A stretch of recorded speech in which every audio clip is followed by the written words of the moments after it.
আজ আমরা আমাদের দশম ভিডিওতে গাউসের উপপাদ্যের সবথেকে ইন্টারেস্টিং যে জায়গা অর্থাৎ কোনো ঘনকের মধ্যে কোনো একক ঘনকের মধ্যে আমরা একটা আধানকে রেখেছি, সেই আধানকে ভিন্ন ভিন্ন জায়গায় রাখলে তার প্রভাবে সেই ঘনকের মধ্যে কিরকম ফ্লাক্স হবে, ঘনকের প্রতিটা তলের মধ্যে কিভাবে ফ্লাক্স হবে সেটা আমরা এখানে নির্ণয় করব। আমরা আমাদের দেখো এই ছবিতে দেখতে পাচ্ছি যে একটি ঘনক রয়েছে, যে ঘনকের মধ্যে যে ঘনকটার কেন্দ্রে আমরা একটা কিউ আধানকে রেখে দিয়েছি। আমরা জানি যখনই কোনো জায়গায় কোনো আধান থাকবে সেখান থেকে তড়িৎ ফ্লাক্স নির্গত হবে এবং এই তড়িৎ ফ্লাক্সের যে পরিমাণ বা সংখ্যা পাই তার মান হচ্ছে কিউ বাই এপসাইলন, যেখানে এপসাইলন হচ্ছে সেই মাধ্যম যে মাধ্যমে আমরা আধানটাকে রেখেছি তার তড়িৎ ক্ষেত্রফল। তার মানে আমরা এটা খুব সহজেই বলতে পারি যে এই যে ঘনকটা আছে সেই ঘনকের মধ্যে থেকেও তড়িৎ ফ্লাক্স নির্গত হবে। তোমরা দেখতেই পাচ্ছ যে এই যে ঘনকটা রয়েছে সেই ঘনকের মধ্যে থেকে তড়িৎ ফ্লাক্স নির্গত হয়েছে এবং সেই তড়িৎ ফ্লাক্সের সংখ্যা কত? 5। এবার যে কোনো ঘনকের মধ্যে আমরা জানি মোট 6টা তল আছে। আমরা সেই তলগুলো কেমন হবে একটু দেখিয়ে দিই তোমাদের, তোমরা দেখলেই বুঝতে পারবে ছবিটা। দেখো ঘনকের যে 6টা তল তার মধ্যে 3টে তলের বিপরীত দিকে আরো 3টে তল রয়েছে।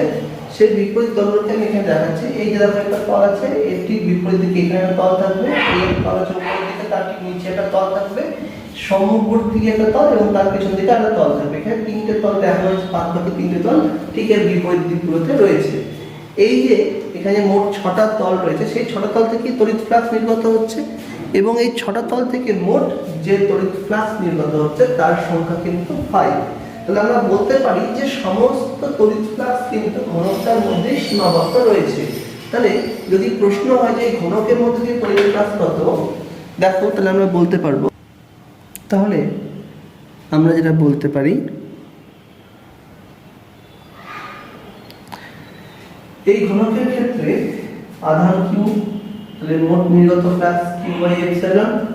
ঘনকের একটি মাত্র তল, এখানে একটি মাত্র ঘনক কার্যকর রয়েছে কারণ সমস্ত ফ্লাক্স একটি মাত্র ঘনকতেই নির্গত হতে পারছে।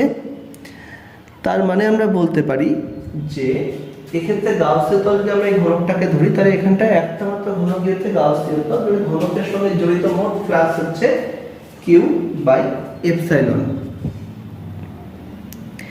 এখন একটা ঘনকের মোট 6টি তল থাকে এবং দেখতে পাচ্ছি যে এই 6টি তল থেকে বলরেখা সুষমভাবে নির্গত হচ্ছে বা তড়িৎ ফ্লাক্স সুষমভাবে নির্গত হচ্ছে। তাহলে 6টি তল থেকে মোট 5 সংখ্যক তড়িৎ ফ্লাক্স নির্গত হচ্ছে।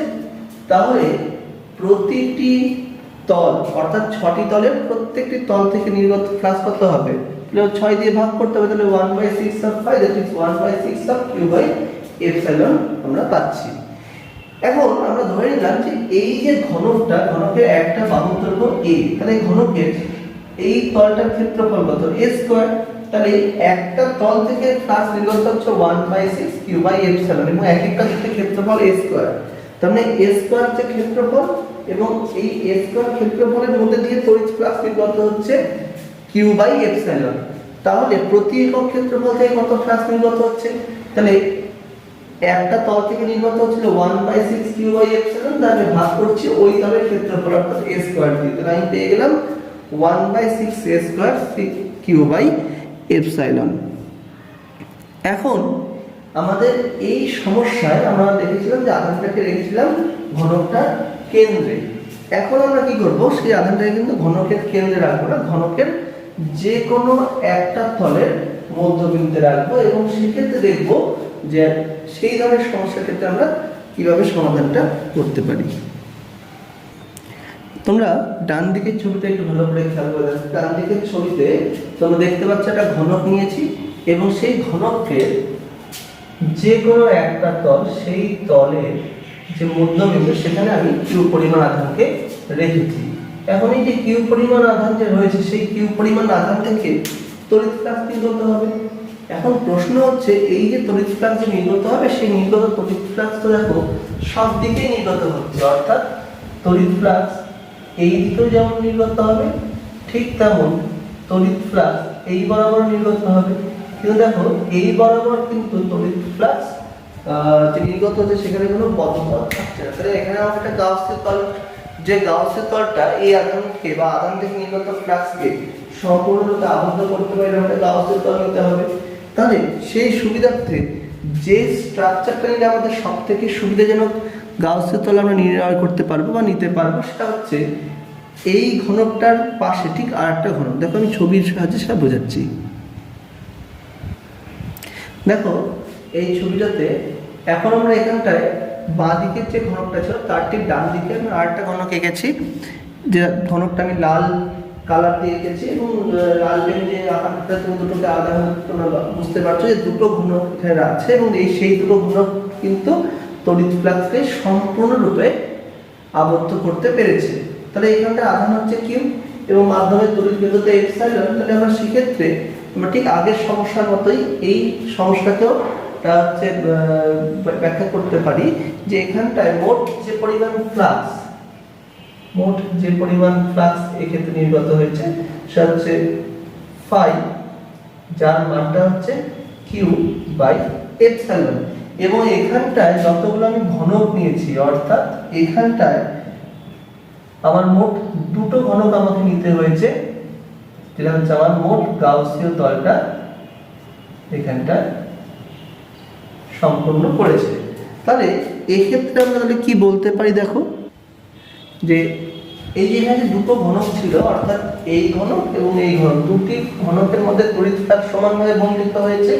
তাহলে দুটো ঘনকের মধ্যে মোট ফ্লাক্স কিউ বাই এপসাইলন, প্রত্যেকটা ঘনকের মধ্যে ফ্লাক্স কত হবে, অর্ধেক হবে, অর্থাৎ হাফ কিউ বাই এপসাইলন। এবারে যে কথাটা আমি বলতে যাচ্ছি সেই কথাটা আরো একটু গুরুত্বপূর্ণ, যে এখানে মোট কতগুলো তল আছে। তোমরা দেখতেই পাচ্ছ যে এটা একটা আয়তঘনক হয়েছে, আয়তঘনক মানে তার তল তো 6টা হবে, এটা স্বাভাবিক ব্যাপার ছিল। কিন্তু আমি বলছি যে আমরা আগের ছবির মতো যদি এখানে একক তলের কথা ভাবি, একক তল মানে এই যে দেখো এটা যেমন একটা একক তল,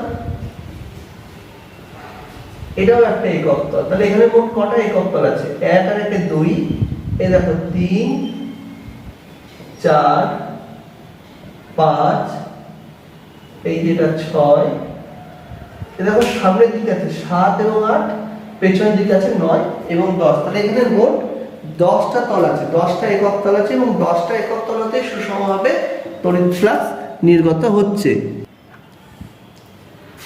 তাই 10টি একক তলতে সুষমভাবে নির্গত তড়িৎ ফ্লাক্স হচ্ছে কিউ বাই এপসাইলন। তাই 10টা তল থেকে যে হচ্ছে কিউ বাই এপসাইলন হয়, তাহলে প্রত্যেকটা তলতে কত হবে 1/10 কিউ বাই এপসাইলন। এখন আগের সমস্যার মতো আমরা যা দেখতে পাচ্ছি যে যদি ধরে নিই প্রত্যেকটা বাহুর দৈর্ঘ্য যদি a হয় ঘনকের, মানে প্রত্যেকটা একক ঘনকের প্রতিটি বাহুর দৈর্ঘ্য হচ্ছে স্মল a, তাহলে ক্ষেত্রফল হচ্ছে a স্কয়ার। তাহলে প্রত্যেকটা তল থেকে ফ্লাক্স নির্গত হচ্ছে 1/10 কিউ বাই এপসাইলন এবং প্রত্যেকটা তলের ক্ষেত্রফল হচ্ছে a স্কয়ার। তাহলে প্রতি একক ক্ষেত্রফল হতে নির্গত ফ্লাক্স কত 1/10 কিউ বাই এপসাইলন, অর্থাৎ এক একটা তল থেকে নির্গত flux divided by a square আর প্রতিটি তলের ক্ষেত্রফল, তাই দাঁড়াচ্ছে 1/10 a square q by epsilon.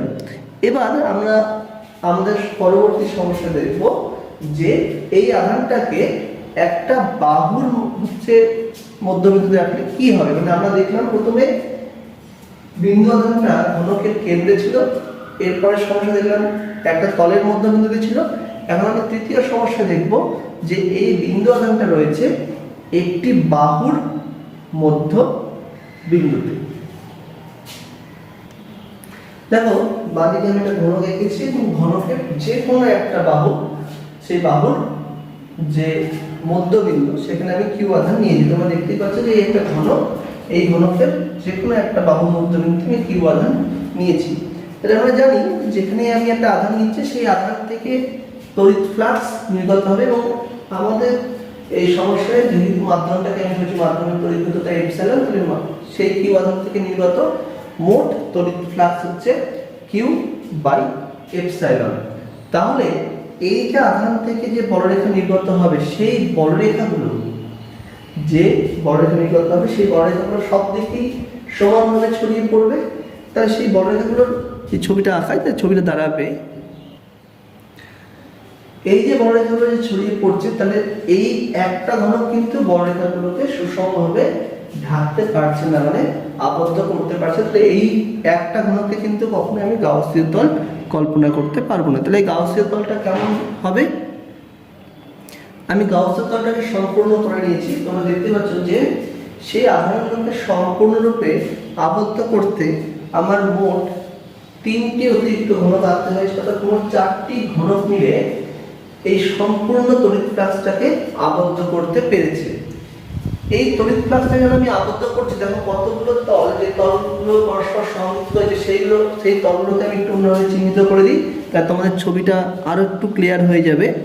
তবে আমি ছবি আঁকা ততটা পারদর্শী না হওয়াতে ছবি তোমাদের বুঝতে একটু হয়তো সমস্যা হচ্ছে, সেই জন্য কিন্তু আমি দুঃখ প্রকাশ করছি। আমি ছবি ভালো আঁকতে পারি না, আমি একটু চেষ্টা করেছি যে যতটুকু তোমাদের সামনে তুলে ধরা যায়। তো যাই হোক, সেই অনুযায়ী আমি কি করছি এখন, যে তলগুলোর মধ্যে আমি একটা তলের সঙ্গে অন্য তল মিশিয়ে দিয়েছি বা যুক্ত করেছি, সেই সংযোগকারী তলগুলোকে আমি এখন একটু চিহ্নিত করছি, তাই তোমাদের ক্যালকুলেশন করতে একটু সুবিধা হবে বা ছবিটা বুঝতে একটু সুবিধা হবে। দেখো, যে তলগুলো পরস্পর সংযুক্ত হয়ে এই স্ট্রাকচারটা তৈরি করছে সেই তলগুলোকে আমি এখানে একটু চিহ্নিত করেছি। তাহলে এইখানটাতে আমি বুঝতে পারছি যে মোট 4টি ঘনক, অর্থাৎ মোট 4টি ঘনকের মধ্যে দিয়ে বলরেখাগুলো সুষমভাবে অতিক্রান্ত হয়েছে। তাহলে মোট যে সংখ্যক বা যে পরিমাণ ফ্লাক্স আছে সেই সমস্ত ফ্লাক্সটা মোট 4টি ঘনকের মধ্যে দিয়েই অতিক্রম করেছে। তা দেখতে পাচ্ছি যে মোট 4টি ঘনকের মধ্যে দিয়ে ফ্লাক্স হচ্ছে Q/ε, তাহলে প্রতিটি ঘনকের সঙ্গে যুক্ত ফ্লাক্স হচ্ছে 1/4 Q/ε। এবার এখানে যেটা দেখতে হবে, 4টে ঘনকের মধ্যে তো আমি পেলাম 4টি ঘনকের মধ্যে কত ফ্লাক্স, প্রতিটি ঘনকের মধ্যে কত ফ্লাক্স আমি দেখলাম। এবার যেটা আমি দেখতে যাচ্ছি যে এই যে এখানটায় যে ঘনকগুলো যে আমি এঁকেছি, তাহলে মোট কতগুলো এখানে একক তল বাইরের দিকে রয়েছে, বা বাইরের দিকে মুক্ত অবস্থায় বাইরের দিকে বাইরের দিকে যার অভিমুখ আছে, এরকম মোট কতগুলো তল রয়েছে।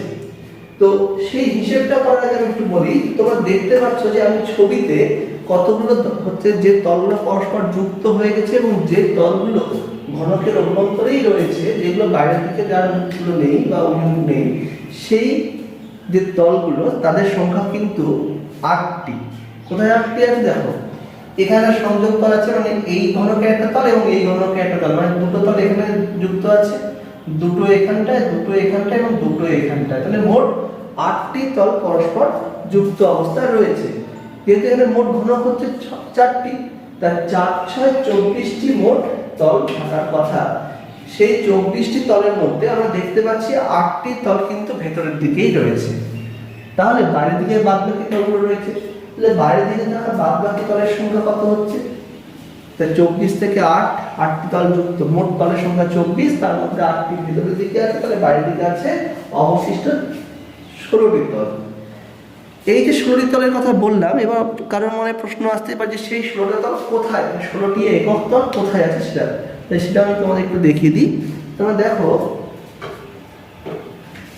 এই যে একটা তল, দুটো তল, এই 1 এবং 2 এর ঠিক নিচের দিকে আছে 3 এবং 4, 5, 6, এদের ঠিক বিপরীত দিকে আছে 7 এবং 8। এবার এখানে তোমরা দেখতে পাচ্ছ মোট 4টি ঘনক আছে। মোট 4টি ঘনকের দেখো, এই যে প্রথম যে ঘনকের বাইরের দিকেরটা হচ্ছে 9, এই দিকের ঘনকের বাইরের দিকেরটা হচ্ছে 10, এই দিকের বা নিচের ঘনকের এটা হচ্ছে 11, সামনের দিকেরটা হচ্ছে 12। ঠিক এই 4টে তলের পেছন দিকেও তো আরো 4টে তল আছে, তাই কত হচ্ছে 12 এবং 4 16টি একক তল হয়ে গেল। তাহলে এই 16টা একক তল রয়েছে এবং সেই 16টা একক তলের মধ্যে দিয়ে কতগুলো ফ্লাক্স যাচ্ছে? 5 অথবা Q/ε। তাহলে আমরা কি লিখতে পারি? তাহলে মোট 16টি একক তল হতে সুষমভাবে নির্গত তড়িৎ ফ্লাক্স হচ্ছে Q/ε। তাহলে প্রতিটি একক তল হতে সুষমভাবে নির্গত তড়িৎ ফ্লাক্স কত? 1/16 Q/ε। এখন এই যে 16টি একক তল প্রত্যেকেরই ক্ষেত্রফল a², তাহলে এক্ষেত্রে আমরা তাহলে বলতে পারি প্রতি একক ক্ষেত্রফলে নির্গত ফ্লাক্স হচ্ছে 1/16 a² Q/ε। তাহলে এটাই হচ্ছে আমাদের এই তিনটি সমস্যা এছাড়াও আরেকটা সমস্যা রয়েছে, যে সমস্যাটা আমরা আমাদের পরবর্তী ভিডিওতে আলোচনা করবো, কারণ সেই সমস্যা সোজা হলেও ছবিটা একটু কঠিন, তাই আমি পরবর্তী ভিডিওতে সেই সমস্যাটা সমাধান করবো। এবং এছাড়াও এই ধরনের সমস্যা ছাড়াও আরও বেশ কিছু সমস্যা আমি তোমাদের সঙ্গে তুলে ধরবো এবং কিছু গাণিতিক উদাহরণ তোমাদের সঙ্গে তুলে ধরবো, যাতে গাউসের উপপাদ্য সংক্রান্ত তোমাদের সমস্ত সমস্যায় তোমরা নিরসন করতে পারো। বিগত এক সপ্তাহ ধরে আমি এই ভিডিওগুলো দিচ্ছি এবং আমার মনে হয় তোমাদের কিছুটা হলেও সুবিধা হচ্ছে। যদি কারোর কোনো রকম অসুবিধা হয় সেটা তুমি আমাকে জানাবে, এবং তোমাদের যদি কোনো সমস্যা থাকে তার চেষ্টা করো সেই সমস্যাগুলো সমাধান করে দেওয়া। সবাই ভালো থেকো, সুস্থ থেকো, বাড়িতে থেকো। বাড়িতে থেকেও হচ্ছে পড়াশোনা করা যায় এবং বাইরের যে এখনকার পরিবেশ বা পরিস্থিতি তার সাথে সাহায্য রেখে বলা যায় যে বাইরে থাকাটাই এখন শ্রেয়, বাইরে না বেরোনোই ভালো। সবাই সুস্থ থেকো।